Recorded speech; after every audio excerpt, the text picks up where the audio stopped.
Hi guys, in this video I'm going to be building a little one-off bit of terrain. Scruffy Crow.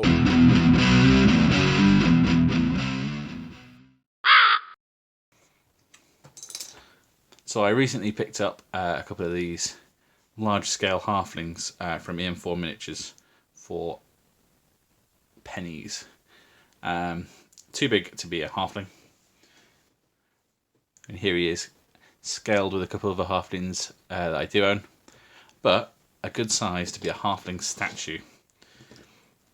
So the first thing I've done is I have sort of measured these sides. These are 2 inches by 1 inch, and this is a 1 inch square. Obviously the thickness of the cardboard is involved, which is why it's got these little edges like this, and this has all just been hot glued together. And then there's a 1.5 inch section here, giving me a little 1/4 inch lip. I've also added a bit of beer mat, which is a sort of slightly sturdier card, as a base, so it stands nice and firm. I made sure the top was nice and level, so he's going to sit on there something like that. But obviously it still looks a bit rubbish in just the cardboard, so we'll get my trusty wood filler out. So this is going to be very similar to the sort of standing stone video that you can find on my channel, except I'm going to add a little bit of PVA to this first layer, and a bit of water, get it all mixed together. And the PVA should help sort of hold it all together a little bit, and the water will help me daub this on. Alright, that's the worst of the chunks out. I'm just applying this all over, so right down onto the base.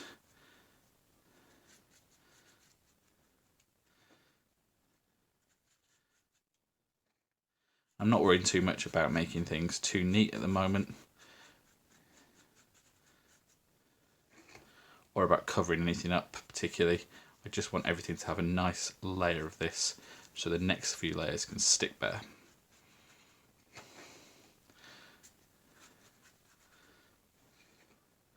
If you wanted really sharp corners on the edges of this, you could either measure the cardboard a bit better, so it was a little bit shorter on 2 of the sides, so it went square, and or you could put a little bit of masking tape on the corners, which would then obviously be covered up by this layer, but I kind of want it to look a little bit rustic when we're done, so I'm just sort of going with it like this. And obviously a lot of this is being made up as I go along, as there's a lot of stuff I do. So as you can see, this is already starting to soak in, because the cardboard's obviously quite porous, and as that soaks, the water wicks away, that'll dry the filler out. So that's the whole thing coated now. There's no cardboard or glue on show.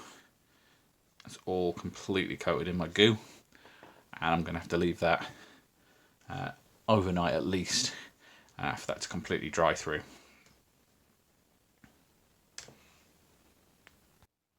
Okay, for the next stage we need some more of this squirted out, but this time I'm not going to mix it with anything. I'm just going to use it just with my finger, like a heathen, straight out of the tube, and I'm going to concentrate first on these edges. I'm just going to fill them with filler.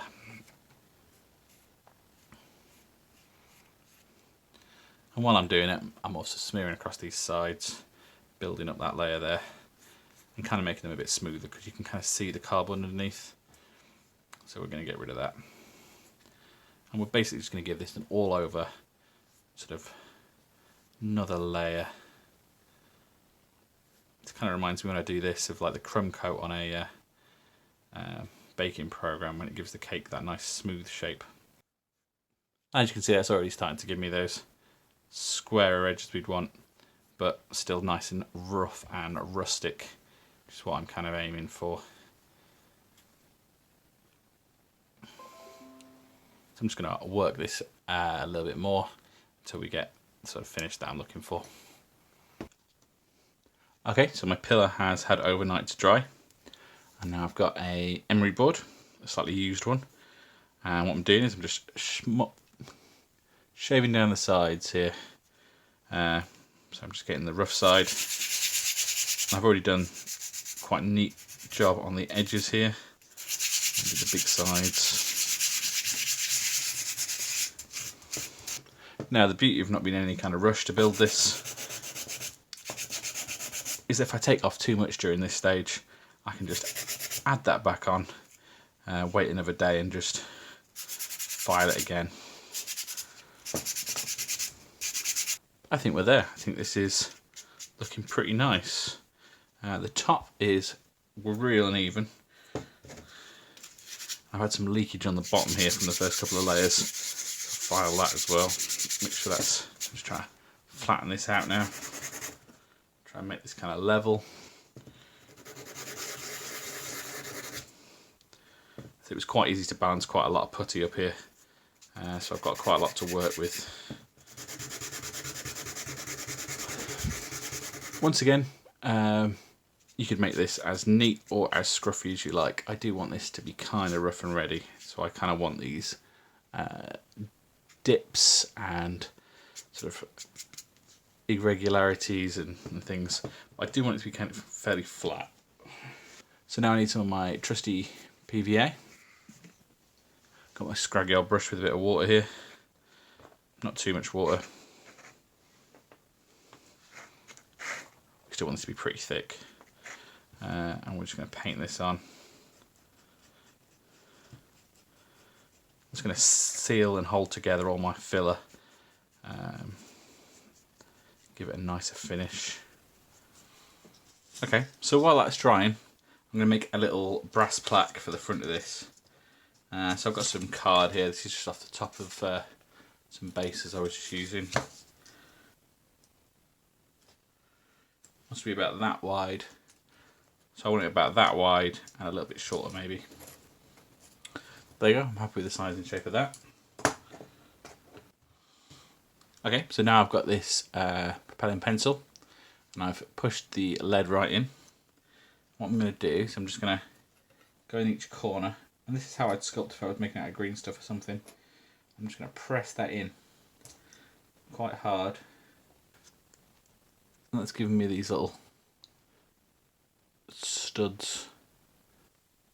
Because that's all porous together, that should sort of bond on there quite nicely. I'm not going to worry about any extra glue or anything. So yeah, I just need to leave that to dry for another sort of 12 hours or so. And then I'm just going to glue this guy on the top. In fact, I think a little bit of PVA is probably going to be adequate.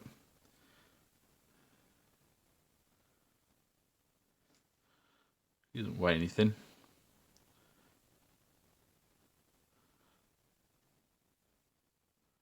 I've already cleaned up all the mould lines and everything like that, filed down anything I want to file down to get that nice and central.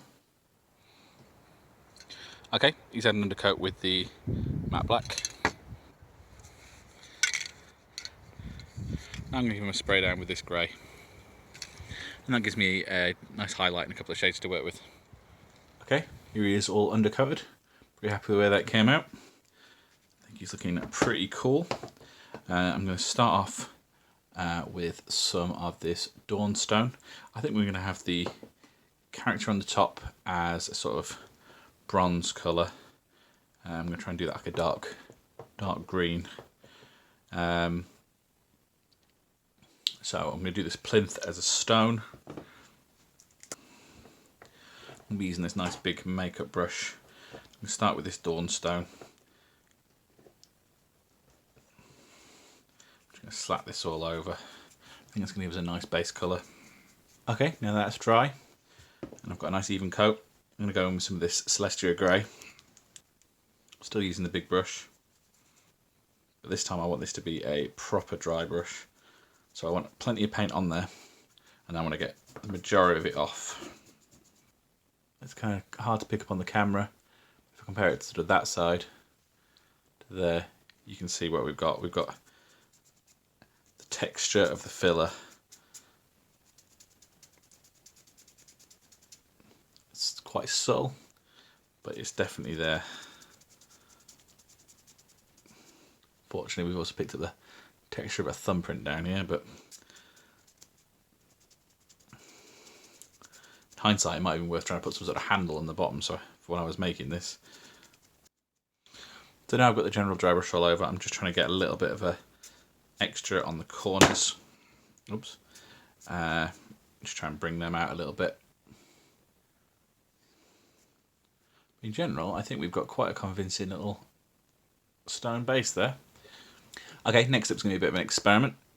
I have no idea if this is going to work or not, but I'm going to mix some of this Wart Block bronze with some of this Nocturne green. Not sure how well this is going to turn out, but let's see. So a mixture of the wet palette and the big brush will allow me to get really thin coats on here, but it will take a little bit of time to dry between these coats, I think. Okay, after a couple of coats of the Experimental greeny bronze, I've gone round and then first dry brushed and then a bit more of a solid highlight, so you can see the dry brush and then followed by the highlight at the bottom there with this gold. And I think that's going to give him, quite the look I'm going for. And I've done the same sort of thing with the little plaque down here. So I think he's looking pretty cool. I found this on my paint rack, so this is a oxide type stuff. It's quite thin, so I'm assuming this is meant to go in the cracks. So I'm going to have an experiment with that. I'm also going to use some Nuln Oil, and I am going to try and dirty down the little pillar a bit. So once again, all very experimental. But let's see how it turns out. Okay, I've had a little play with the oxide, and what it is, I've dabbed it into a lot of the corners and crevices, and then I've took a little bit of cloth and I've tried to wipe the majority of it back off, and I think that's worked quite well. I think it's given me the look I'm going for. I'm actually quite impressed with how realistic this looks. I think that's given a nice extra little bit of depth to the whole thing, while still making it look like it's, you know, been polished. And yeah, okay. I'm doing a similar thing with the black wash here, so there's a few sort of dints and crevices. We didn't file it too smooth for this kind of real purpose.